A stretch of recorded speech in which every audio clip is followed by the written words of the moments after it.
Perpetual at saka Binild. So, parang inspired by Gilas itong Perpetual.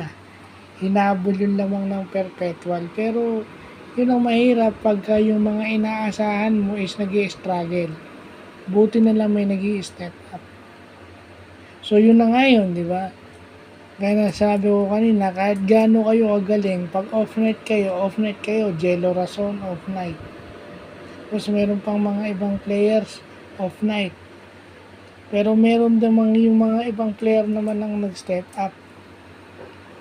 So, yun. Kahit sabihin mo na off-night ka sa scoring, pero yung ibang facet ng game is wala kang contribution. Kaya nga mahirap gayahin si Scotty. Diba si Scotty Thompson, no? Speaking kasi perpetual yung naglalaro. So, alam naman natin galing perpetual si Scotty. Yung ano ni Scotty is hindi mo maka-quantify sa scoring lang. Kaya nga pag si Scotty Thompson na wala yung effect sa laro, ibig sabihin may mali sa paggamit mo sa isang player kagaya ni Scotty Thompson. So yun lang yun. Kasi dapat maapektuhan mo yung ibang facet ng game pag nasa loob ka. Kasi meron ng mga kasama mo ang sumasalo ng scoring mo. So sa ibang department ka naman mag-contribute. Ang maswerte lang na itong Binil, ang kagandahan lang dito sa Binil, mas malalim yung roster. Dahil nga itong si Will Gosum nahirapan dahil marami ng foul maaga. Siyempre talagang mapapaul yan kasi talagang pupuntiryahin niya ng kalaban. MVP ka pala, o sige atakihin ko depensa mo, parang ganun. Pero yung Naibe at saka yung Oxon, yun ang may Carlos pa, di ba? Parang tatlong gwardya yun na kahit sino dun pwede. meron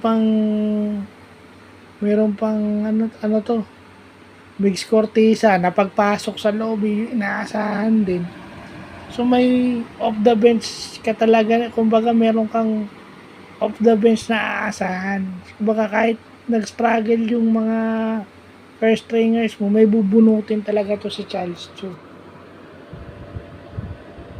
So ganun talaga. Kahit gaano kagaling, minsan mayroong struggles, pero kailangan makatulong ka sa ibang department kasi sayang humabol na yung perpetual Di sana para silang Gilas, di ba? Hinabol yung China from 20 down. Kaya yun yung sinasabi ko na hindi porket proven scorer ka ng team, hindi ka tatablan ng off-night kasi kailangan yung other stat o yung other departments ng laro may impact ka dun. Kasi kagaya sa Binil, di ba? Nag-step up yung iba. So, ibig sabihin, inaasahan na talaga ni Charles Chu na kung sakasakaling malas ito si Will Gosum, maraming foul, so meron siyang aasahan.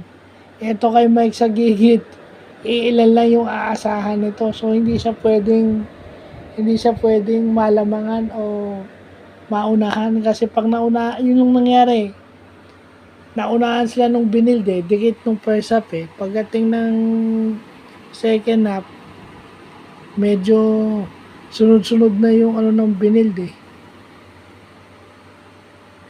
Ibig sabihin na may problema na sa defense yung perpetual. Perimeter defense kasi yung guard, yung backcourt nila yung umi-score. At saka walang tulong yung dumedepensa kay may si Cortisa is may tulong sa ibang department pero meron din siyang ambag sa score. So yun man lang sana na-contain.